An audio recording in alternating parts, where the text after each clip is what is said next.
everybody. I'm Hillary Atkin from the Atkin Report in Los Angeles, and I'm so excited to welcome Tanner Massey from The Voice to this edition of Hillary's Happy Hour. Tanner, how are you doing today? I'm doing great today. Thank you so much for having me on this. This is going to be a lot of fun. I'm thrilled to have you. And talk about thrilling, your Team Niall battle with Lennon Vanderdos of She's Always a Woman was just epic. You said you two became like brothers. So what was it like performing together, yet at the same time competing? Honestly, I'm not even going to lie to you. In my head, I there was so much more to that battle than was shown on the surface. Me and Lennon had gone through like a whole phase of like learning about each other and becoming just best friends, and we shared like so many secrets and so many things that like whenever we looked at each other during the battle performance, there was so much more like depth to that emotionally and like even like kind of spiritually that it just there was the emotion in that was just so all encompassing that the reason that it feels like there's more to this, like, yeah, it's a song about, a woman who, drives you crazy, drives you mad, but at the same time, she's always a woman. She's, the one. Um, at the same time, there was just so many emotions going on in my head, and I nothing will ever recreate that feeling for me.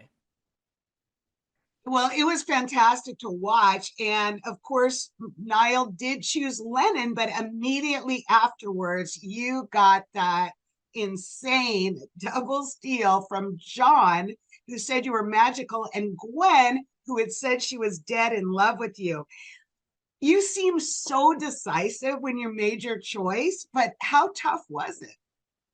It was an insanely tough decision. Don't get it wrong. Like it probably took me my brain was going at double time in my head. I was literally thinking about everything because I love John Legend and I love Gwen Stefani, and I've listened to so much of John Legend's music. It's been so like inspirational for my like entire life. My whole entire life I've been listening to John Legend. And I one of my favorite songs of all time is a John Legend song. It's a song that John Legend sings called Who Did That to You? And I was like, imagine I like pick him and I can sing this crazy song for him. It's one of my favorite songs to sing. And I was like, at the same time, Gwen Stefani, something about her just really like it felt like motherly almost. Like she was going to help me along my entire way with everything mentally, from everything like personal that was going on in my life. It was a really tough choice, but I'm happy with my choice. I would pick the same, I think. Well, Tanner, let's rewind your blind audition of Louis Capaldi's Before You Go. And Gwen, Reba, and Niall all turned for you. Niall said you were like a younger version of himself. But what factors went into your decision on who to coach you at that point? So during the blind audition, I was very torn between Niall and Reba. Those were the two who I was pulling back and forth, Niall or Reba. And originally, going into it, I was going to pick Reba. I was like, if Reba turns, I think I'm just going to pick Reba. Both from Oklahoma. I've sang at one of her original venues, the back in the Heartland Opry and everything. And I was like, I'm going to pick Reba. And then Niall just he touched my heart with everything he said during his pitch. And I love Reba so much. She's wonderful. She's absolutely wonderful and an absolute legend. But Niall just he hit me differently with that pitch. And when he said that I was like a younger version of him, it it was the decision at that point. Well, speaking about younger people, fun fact, Gwen won The Voice with Carter Rubin, who also performed Before You Go for his blind.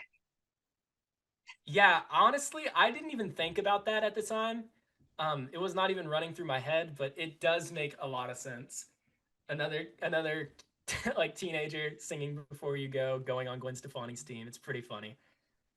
It didn't actually influence my decision at the time, but looking back on it, that's like a double plus. It is. Well, when I was watching it, I flash back on Carter because the camera did show Gwen's hand hovering over the button immediately when you started singing. So I it's saw that. right. And your parents were so excited, to watch you. What are you hoping to learn as you move forward with Team Gwen?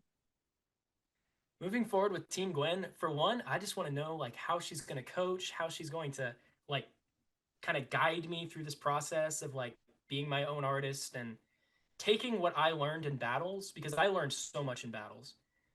What I learned in battles was how each individual performance is its own entire like experience, and how it's its own entire emotional roller coaster that you can manipulate to be whatever you want with, especially even just with cover songs, but also original songs too.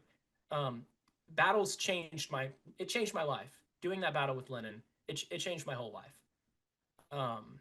And I don't think anything will be as like cataclysmic of a change in my musical process as that battle. And how Gwen is going to guide that, how she's going to shape like what I've learned in battles going forward, that is what I'm very curious and I'm very excited about. I'm looking forward to seeing that as well. But I want to talk about the fact that you've been performing since you were 11. How has that experience prepped you for The Voice? It's definitely helped that I've been singing for so long. I've never sang to like a stage as grand as this. I don't think most singers have. Um, but it was definitely insane. I've done vocal like kind of competitions before, so I kind of had a bit of like experience with this kind of thing. But just the amount of things that I've learned, like in all of my 6 to 7 to whatever years, wherever you start counting, in all my years of singing, I never like learned what it's like to like really find yourself as an artist, because that's the most important thing with The Voice to me, is actually finding who you are as an artist, what you want to represent, what emotions you want to elicit. Those are the things that I've learned on The Voice that I never learned in all of my years of singing by myself.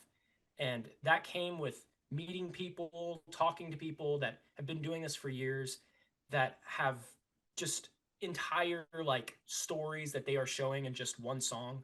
Those are the kinds of things I learned from The Voice so far, and it's it's just amazing. I would not trade this experience for anything else. It sounds like a life-changing experience for you, Tanner. It definitely is. That is for sure. I want to thank you so much for taking time out to be with me on Hillary's Happy Hour. And I want to wrap it up by lifting a glass to you and your continued success on The Voice. Thank you so much. Hopefully it continues, and hopefully I just stay true to what I've learned in The Voice, and I keep going far. Well, cheers to you. Thank you. Cheers.